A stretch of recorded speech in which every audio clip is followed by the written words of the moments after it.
চমকে গেলেন, ব্যাপার কি? তোমারে আমি শিক্ষা দিলাম আলহামদুলিল্লাহি রাব্বিল আলামিন।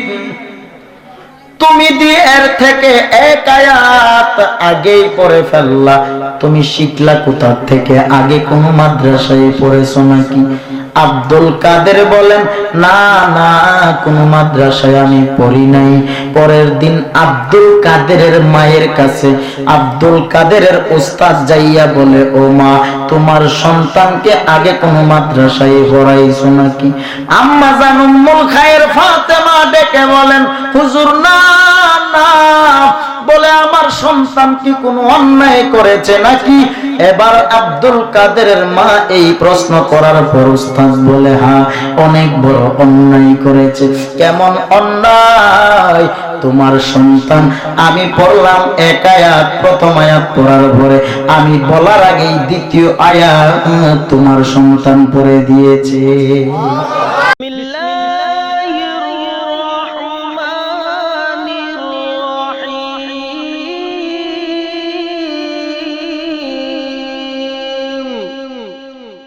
Subscribe to my YouTube channel Basir HD Media. ওয়া রাহমাতুল্লাহি ওয়া বারাকাতুহু।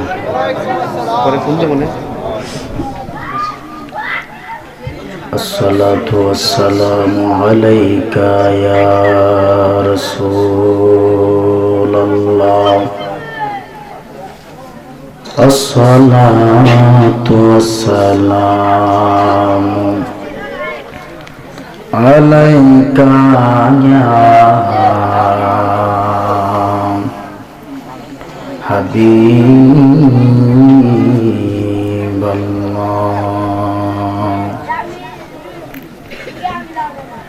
আসসালাতু ওয়াসসালামু আলাইকা ইয়া শাফিয়াল মুজনিবিন। আসসালাতু ওয়াসসালামু আলাইকা ইয়া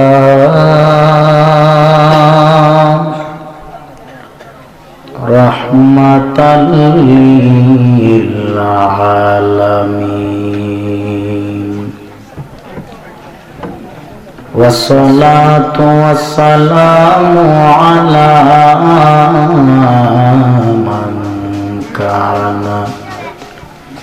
মান কানা নাবিয়্যাও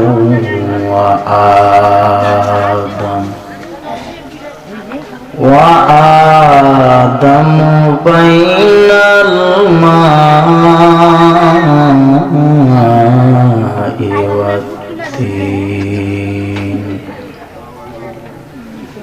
ওয়া নাশহাদু আল্লা ইলাহা ইল্লাল্লাহু ওয়াহদাহু লা শারীকা লাহু ওয়া নাশহাদু আল্লা ইলাহা ইল্লাল্লাহ ইল্লাল্লাহু ওয়াহদাহু লা শারীকা লাহু। أما بعد فأعوذ بالله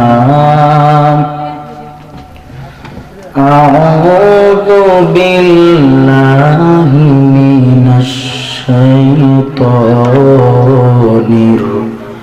الرجيم. بسم الله الرحمن الرحيم.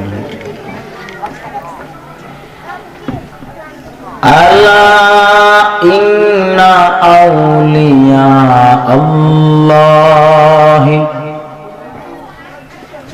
ألا إن أولياء الله لا خوف خوف عليهم ولا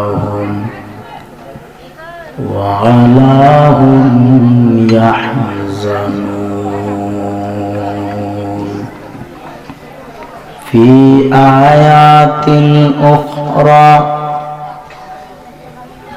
في شان حبيبه ومحبوبه ومعشوقه مخبرا وآمرا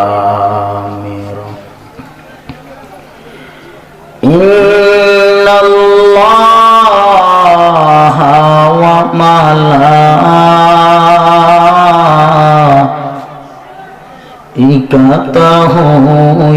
يصلون على النبي يا أيها الذين آمنوا صلوا عليه وسلموا تسليما يا اللهم صل বসেন বসেন এই বসেন সব বসেন দাঁড়ায় থাকবেন না বসেন সবাই বসেন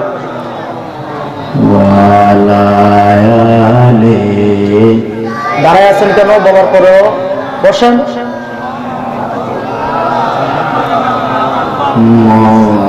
মুহাম্মদ আল্লাহুম্মা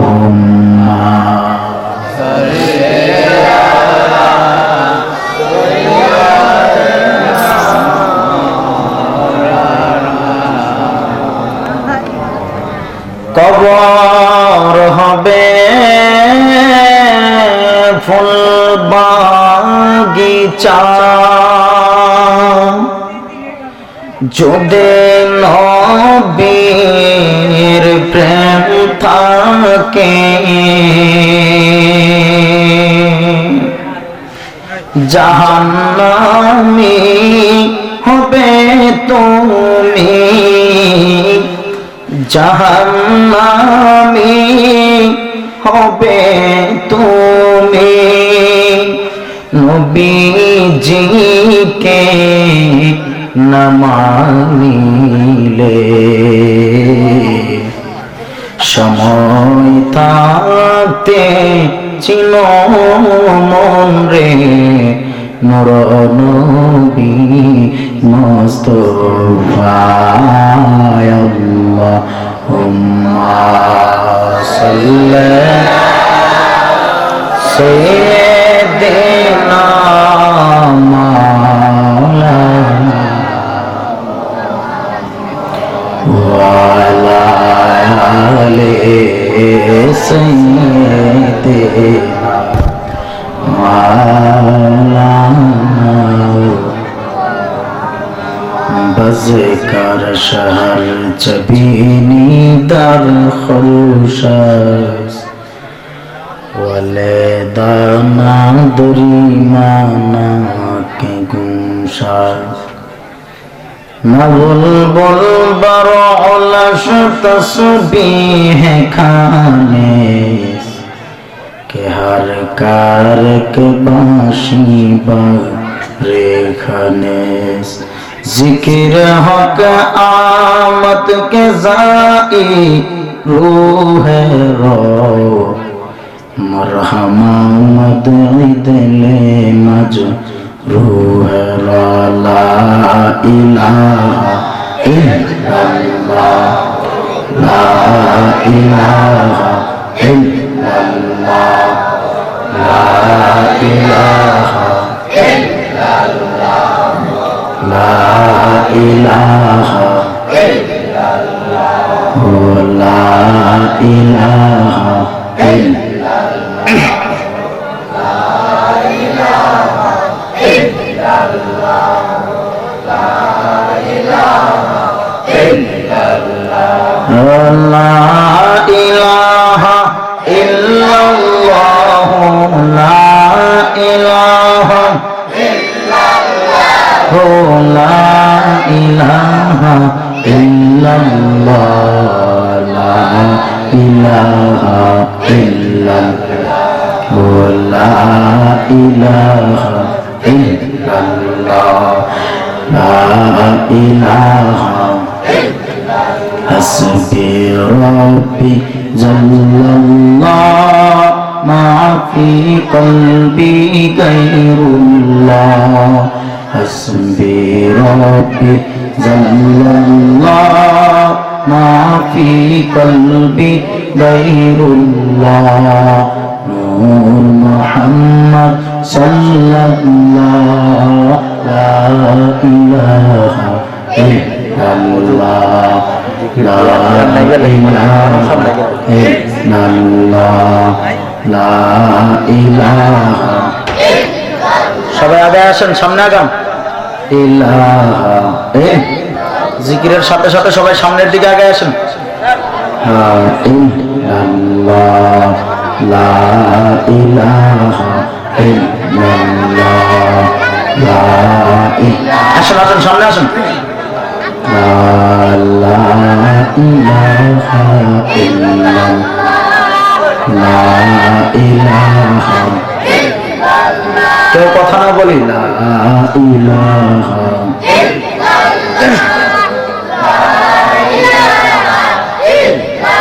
লা ইলাহা ইল্লাল্লাহ মুহাম্মাদুর রাসূলুল্লাহ সাল্লাল্লাহু আলাইহি ওয়াসাল্লাম।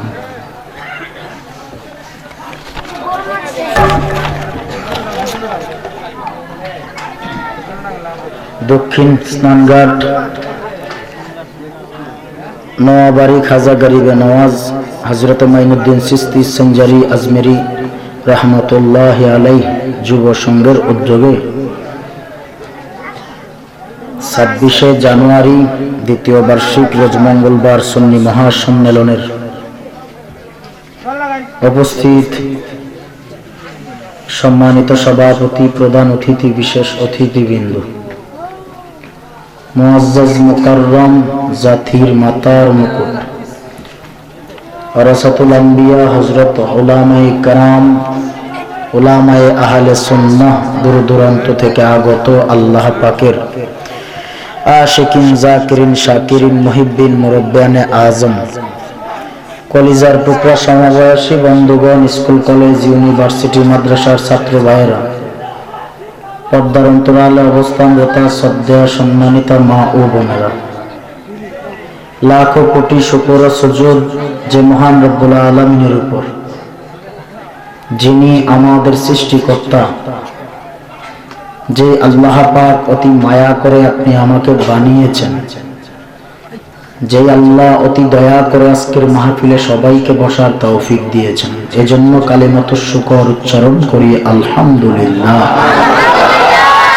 লাখো কোটি দরুদ সালাম যিনি আকায়ে নামদার মদিনা কা তাজদার, আফতাব নবুওয়াত ফখরে মওজুদ, সৈয়দুল মখলুকাত নবিয়ুল আরব ওয়াল আজম, হাবিবে কিবরিয়া আশরাফুল আম্বিয়া, নূরে মুজাসসাম সরকার দু আলম, যিনি কুল কায়নাতের বাদশাহ, যেই নবীকে সৃষ্টি না করলে আল্লাহ পাক 18,000 মখলুকাত তো দূরের কথা, গোটা পৃথিবীটাই সৃষ্টি করতেন না।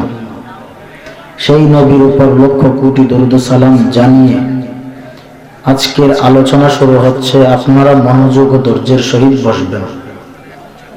বিশেষ করে অনুরোধ থাকবে, যারা দাঁড়িয়ে আছেন বসে যেতে হবে, আর একটু গভীর খেয়ালে, আমলের নিয়তে, ইখলাসের সহিত মহান আল্লাহ রাব্বুল আলামিনের উপর তাকওয়া রেখে একটু নম্রতার সহিত বসে যাবেন। এই মাহফিলটা আপনি আমার জন্য নাজাতের ফয়সালা হয়ে যাবে।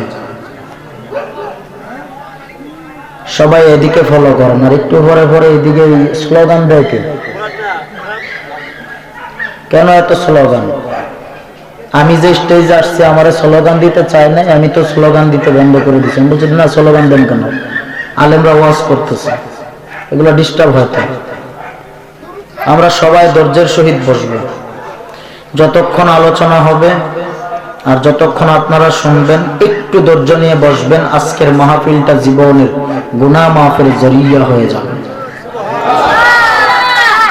মাঝে মধ্যে সুবহানাল্লাহ আলহামদুলিল্লাহর আওয়াজ আস্তে দিবেন, নাকি বলেন? আওয়াজে তো মনে হয় আস্তেই দেবেন। সুবহানাল্লাহ আলহামদুলিল্লাহ পড়লে যে কত নেক, এটা যদি মানুষ বুঝতো তাহলে মানুষ চুপ করে বসে থাকতো না। এই জবানের মালিকটাকে, নাকি জবানের মালিক আপনি? এই জবানের মালিক একমাত্র আল্লাহ, যে আল্লাহ আমাদেরকে সৃষ্টি করেছেন, আজও পর্যন্ত লালন পালন করছেন। তো এই জবান দিয়ে আল্লাহর নাম বললে গুনাহ হয়, বরং সওয়াব হবে। এজন্য আমরা সওয়াবের নিয়তে ঈমানটাকে মজবুত এবং পরিশুদ্ধ করার নিয়তে একটু খাঁটি দিলে বসে যাব, যেন আল্লাহ পাক এই মাহফিলে আখেরি মোনাজাত হওয়ার আগ পর্যন্ত সবাইকে ধৈর্যের সহিত বসার তৌফিক দান করেন, বলি আমিন। আর একটু জোরে বলুন আমিন। আজকের মাহফিল হওয়াতে আপনারা খুশি না বেজার? কে কে খুশি দুইটা হাত উঠে দেখায় দেন। তাকবীর দেন একজন।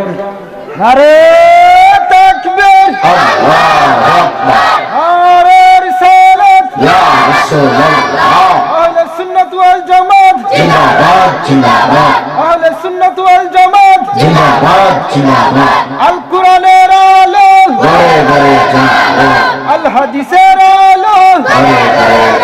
সকলে বলেন মারহাবা। আসুন কোরআন থেকে একখানা আয়াতে কারিমা পড়েছি, আউলিয়া সম্পর্কে কিছু কথা বলবো। কথাগুলি ক্লিয়ার কাট আগে বুঝতে হবে।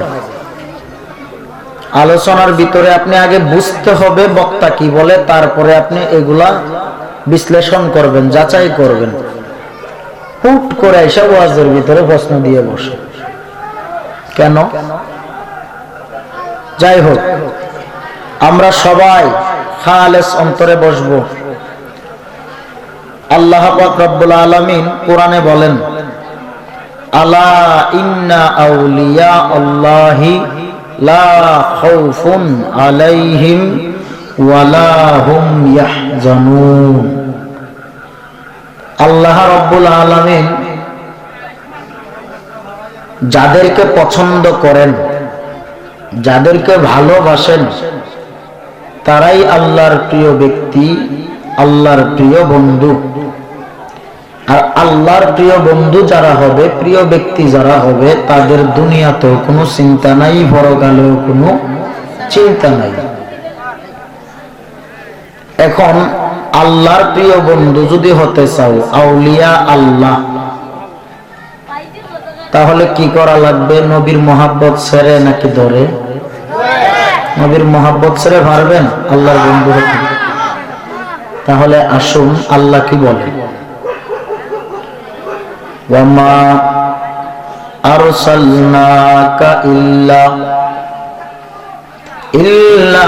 রাহমাতাল লিল আলামিন।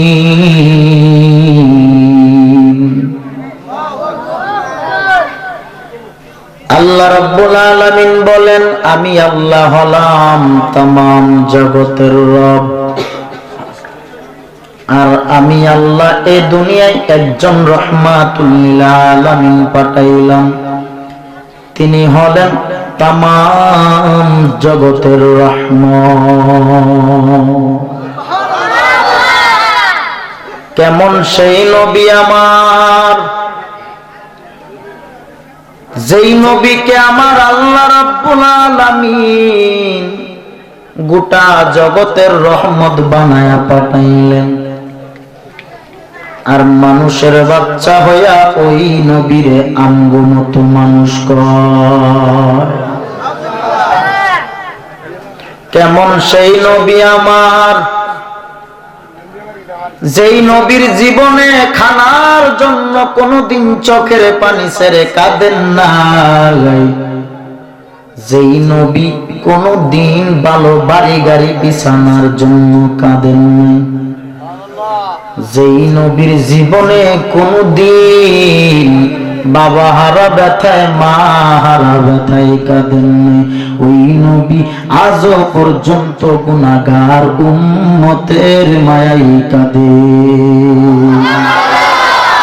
ইমামুল আউয়ালিন আখিরিন বাহর সাদকা রাহমাতাল লিল আলামিন সাইয়্যিদুল কওমাইন খাতমুল মুরসালিন আখরা মদবুদ ফখরুল আউয়ালিন শুধু জুদাস রহমাতাল লিল আলামিন মসজিদে ও শুধু হামারু হে জমিন। খারাপ লাগে? কেমন সেই নবী আমার, যেই নবী চোখের পানি মোবারক ছেড়ে ছেড়ে কাঁদেন। নবীজি মদিনায় কাঁদে, বিশ্বাস হয়তো আপনারও। কে কে বিশ্বাস করেন না হাতুটা? আরে কপাল রে, যেই নবী উম্মতের জন্য কাঁদে ওই নবীর পাগল হয়ে আপনি কয়দিন কাঁদছেন? একদিনও তো নবীর জন্য চোখে পানি আসে না। মাহফিলে বসেন কি খালি হাসি দেওয়ার জন্য, দাঁত 32 বাইর করে? মাহফিলে হাসাহাসি করেন না, মদিনার মহাব্বত নিয়ে বসে যান, কাজে লেগে যাবে। আমি ওয়াজে গান গজল এগুলো একটু কম পছন্দ করি। ওয়াজ করতে হবে, বেশ মানুষকে শিক্ষা দিতে হবে, দিনের পথে আনতে হবে, নবীর মহাব্বতের কথা বলতে হবে, যেন মানুষের অন্তরটা আল্লাহর প্রতি ভয় থাকে এবং মদিনাওয়ালার মহাব্বত যেন থাকে। কথা ঠিক? গান যদি গাই, শান যদি গাই, গাইতে পারবো, কিন্তু এই শান আর গান গায়ে যদি আমি সময় নষ্ট করি তো ওয়াজ করবো কখন? আসুন যে এই কথাই ছিল। কেমন সেই নবী আমার, চক্ষু মুবারকের পানি মুবারক ছেড়ে ছেড়ে কান্না করেন। যেই নবীর জীবনে কোনো গুনাহ নাই, কোনো দিন নবী নিজের চিন্তায় কাঁদেন নাই, আজও পর্যন্ত নবী মদিনায় উম্মতের মায়ায় কাঁদে। হযরতে মা আয়েশা সিদ্দিকা, নাম শুনছেন? হযরতে মা আয়েশা সিদ্দিকা রাদিয়াল্লাহু তাআলা আনহা। কেমন সেই আয়েশা, 9 বছর বয়সে নবীজির সাথে বিবাহে আবদ্ধ হইলেন মা আয়েশা। 9 বছর বয়সের একটা মেয়ে কতটুকু হইতে পারে? নবীজির সাথে যখন সম্পর্কের জোড়া লাগলেন, আম্মা জান আয়েশার বয়স যখন 18 বছর হলো, আল্লাহর নবী রাহমাতুল আলামিন দুনিয়া ছেড়ে আমার নবী পর্দা করেছেন, ইন্তেকাল করেছেন। তো এই দিনটার ভিতরে মা আয়েশার 9 বছর থেকে 18 বছর বয়স পর্যন্ত নবীর সাথে ছিল। বলেন তো ওই নবীর সাথে থাকার পরে কি পেয়েছেন মা আয়েশা? আম্মা জান আয়েশা ডেকে বলেন, আমি এই দিনের ভিতরে 2000 হাদিসের হাফিজা হয়েছি। কয় হাজার? 2000 হাদিস মুখস্থ করলেন নবীজির সাথে বিবাহ হওয়ার পরে। তুমি আহলে হাদিস নাম লাগাইছো, কয়টা হাদিস মুখস্থ আছে? হ্যাঁ, বাংলা বই পড়ে কয়, বাংলা চড়ি বই পড়ে কয় যে আমি তো আহলে হাদিস। কেমন সে আম্মা জান আয়েশা মায়ার নবীর চেহারার দিকে তাকাইয়া বলেন, ও রাহমাতুল লিল আলামিন, কেন আপনি কাঁদেন? কান্নার কি এমন রহস্য? আমার নবী কোনো জবাব দেন না। আম্মা জানা এসে ডেকে বলে, ও নবী, আপনি বুঝি ভালো বাড়ির জন্য, ভালো গাড়ি, ভালো বিছানার জন্য কাঁদেন? ও নবী, একটা কাপড় তালি দিয়ে দিয়ে পরেন, ভালো পোশাক নাই বলে বুঝি কাঁদেন? ও নবী, খেজুর পাতার ছাউনি দিয়া বুঝি আপনি চাল বানাইয়া এই ঘরের ভিতরে ঘুমান বলে কাঁদেন? আল্লাহর নবী বলেন, না না, আমি আমার গুনাহগার উম্মতের মায়ায় কাঁদি। কেমন সেই নবী আমার উম্মতের জন্য আজও পর্যন্ত মদিনায় কাঁদেন? কেমন সেই নবী আমার নবীজির ইন্তেকালের পর রওজার ভিতরে যখন নবীকে শোয়াইয়া দিলেন, শোয়াইয়া দেওয়ার পর হঠাৎ সাহাবায়ে কেরামরা তাকাইয়া দেখে রাহমাতুল লিল আলামিনের জবান, ঠোঁট মোবারক নড়াচড়া করতেছে। মরা মানুষ কথা কইতে জানে? হ্যাঁ, আমি যদি মরে যাই আমার কি ঠোঁট লড়বে? তো যারা কয় নবী মরে গেছে, তো নবীজির রওজার ভিতরে রাখার পরে নবীর ঠোঁট মোবারক লড়ে কেন? বোঝা গেল আল্লাহর নবী মরা নয়, আল্লাহর নবী হলেন জিন্দা। কেমন সেই নবী আমার নবী পর্দা করেছেন শুধু উম্মতের বুঝানোর জন্য। একদিন সবার মরণ হবে, তুমি যে নবীরে আমগো মতো বলে নবীরে বড় ভাইয়ের সম্মান দিতে চাও, বলো তো দেখি ওই কবরে কি নিয়ে যাইবা? তখন তো নবী ছাড়া কোনো বান্ধব থাকবে না।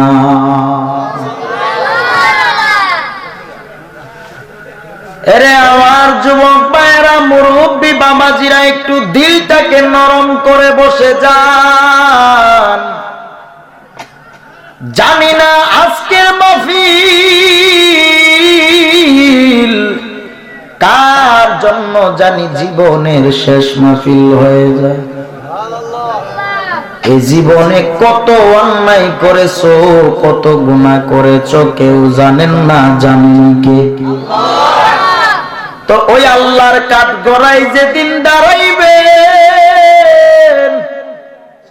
কি নিয়ে সেই দিন দাঁড়াবেন? দাঁড়ানোর তো কোনো ক্ষমতা নাই।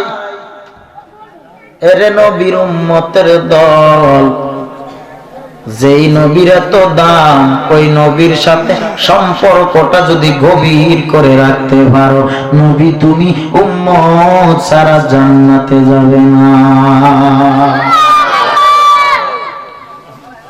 এই কথা শুধু পুরুষের জন্য নয়, মা বোনদের জন্য। কারণ কবরে তো শুধু পুরুষরাই যাবে না, নারীরাও তো যাওয়া লাগবে, ঠিক কিনা? এরে পর্দার আড়ালের মা বোনেরা, একটু গভীর খেয়াল।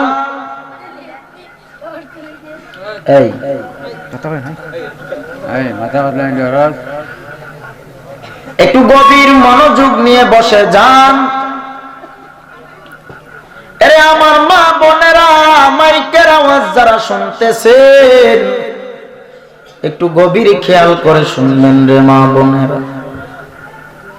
ওই কবরে একদিন আপনারও তো যেতে হবে, আমার মায়েরও তো সেই কবরে যাওয়া লাগবে, আমার বোনও তো সেই কবরে যাবে, আপনিও এই কবরে যাবেন। এই স্নান ঘাটের মা বোনেরাও তো কবরে যাওয়া লাগবে।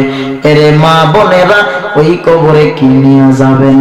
মা ফাতেমাতুজ জোহরা, মায়ার নবীর আদরের কন্যা, হাত বাড়ায়া রাখছে। এ আমার নবীর উম্মতেরা, তোরা কই? আয় আয় আমি ফাতেমাও জান্নাতে যাব না তোদের ছাড়া। এখন মা বোনেরা তো জিগাইলে বলবে যখন মা ফাতেমার সাথে জান্নাতে যেতেছে, বলে মা ফাতেমার সাথে জান্নাতে যেতে হলে কি করা লাগবে?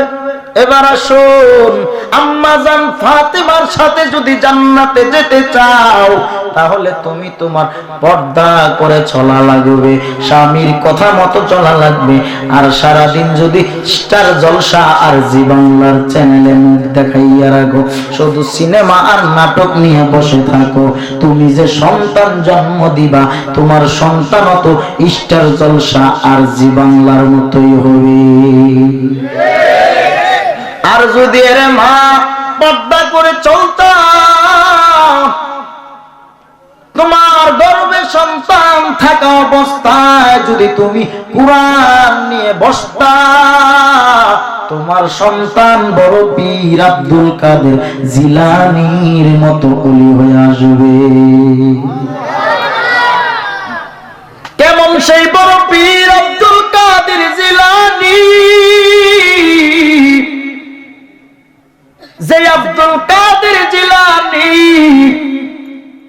মায়ের গর্ভ থেকে 18 পারার কুরআনের হাফেজ। এই কথা তো সবাই জানেন। কষ্ট হচ্ছে আপনাদের? মাইক ছেড়ে দেব। কেমন সেই বড় পীর আব্দুল কাদের জিলানী মায়ের গর্ভ থেকে 1 পারা নয়, 2 পারা নয়, 3 পারা নয়, 5 পারাও নয়, 15 পারা 18 পারার কুরআনের হাফেজ হয়ে এসেছেন। 18 পারার কুরআন কি এমনি শিখে এসেছেন না রে ভাই? না, বড় কষ্টের বিনিময়। কষ্ট আব্দুল কাদেরের করা লাগে না, আব্দুল কাদেরের মা করেছে। কেমন কষ্ট! সন্তান যখন গর্ভে ছিলেন, গর্ভে থাকাকালীন আম্মা জান উম্মুল খায়ের মা ফাতেমা নামাজের মুসল্লায় বসে যায়, নামাজ শেষে কোরআন নিয়ে বসে যায়। বড় পীর আব্দুল কাদের জিলানী যখন গর্ভে ছিলেন, এই গর্ভে থাকাকালীন উম্মুল খায়ের মা ফাতেমা কুরআন পড়তেন। গর্ভে থাকা অবস্থায় 1 পারা নয়, 2 পারা নয়, 3 পারা নয়, 18 পারা কুরআন পড়েছেন। আর সেই বড় পীর আব্দুল কাদের জিলানী দুনিয়ায় ভূমিষ্ঠ হওয়ার পর এই ঘটনার মধ্যে পাওয়া যায়, আলোচনার মধ্যে পেলাম, বড় পীর আব্দুল কাদের জিলানীকে যখন একটু বড় হলেন মাসুম অবস্থায়, তখন এই মসজিদের মক্তবে পাঠানো হলো। মক্তবে পাঠানোর পর বড় পীর আব্দুল কাদেরের ওই মক্তবের উস্তাদ শিক্ষা দিলেন, বলো আলহামদুলিল্লাহি রাব্বিল আলামিন। ওই আব্দুল কাদের বলেন আর রহমানির রহিম। উস্তাদ চমকে গেলেন, ব্যাপার কি? তোমারে আমি শিক্ষা দিলাম আলহামদুলিল্লাহি রাব্বিল আলামিন, তুমি দিয়ে এর থেকে 1 আয়াত আগেই পড়ে ফেললা। তুমি শিখলা কোথা থেকে? আগে কোন মাদ্রাসায় পড়েছো নাকি? আব্দুল কাদের বলেন, না না, কোন মাদ্রাসায় আমি পড়ি নাই। পরের দিন আব্দুল কাদেরের মায়ের কাছে আব্দুল কাদেরের উস্তাদ যাইয়া বলে, ও মা, তোমার সন্তানকে আগে কোন মাদ্রাসায় পড়াইছো নাকি? আম্মা জান উম্মুল খায়ের ফাতেমা ডেকে বলেন, হুজুর না না, বলে আমার সন্তান কি কোনো অন্যায় করেছে নাকি? এবার আব্দুল কাদেরের মা এই প্রশ্ন করার পর উস্তাদ বলে, হ্যাঁ, অনেক বড় অন্যায় করেছে। কেমন অন্যায়? তোমার সন্তান, আমি পড়লাম 1 আয়াত, প্রথম আয়াত পড়ার পরে আমি বলার আগেই 2য় আয়াত তোমার সন্তান পড়ে দিয়েছে। আম্মা জান চমকে গেলেন, ব্যাপার কি? আমার আব্দুল কাদের কোথা থেকে শুনলো, শিখলো? মায়ের কাছে এটা খুশির সংবাদ না বাবা? সন্তান যদি কোরআন পড়তে জানে, এটা তো মা বাবার কাছে বিশাল একটা খুশির সংবাদ। এবার আম্মা জান উম্মুল খায়ের ডেকে বলেন, হুজুর, আমার আব্দুল কাদেরকে কোন মাদ্রাসায় আমি পাঠাই নাই, তাহলে কোথা থেকে শিখলো? আব্দুল কাদের জিলানী বলে, আম্মাজান, উস্তাদের সহনিয়া বলে, আম্মাজান, আপনি আপনার গর্বে যখন আমি আব্দুল কাদের ছিলাম, তখন আপনি আমারে গর্বে রাখিয়া কোরআন পড়েছেন। সেই কোরআন আমি আপনার গর্বে থেকে থেকে শিখেছি। আপনার গর্বটাই হলো আমি আব্দুল কাদেরের মাদ্রাসা। কেমন সেই আব্দুল কাদের জিলানী? এমন একটা আয়াত পড়েছি, আলা ইন্না আউলিয়া আল্লাহি লা খাউফুন আলাইহিম ওয়ালা হুম ইয়াহজানুন।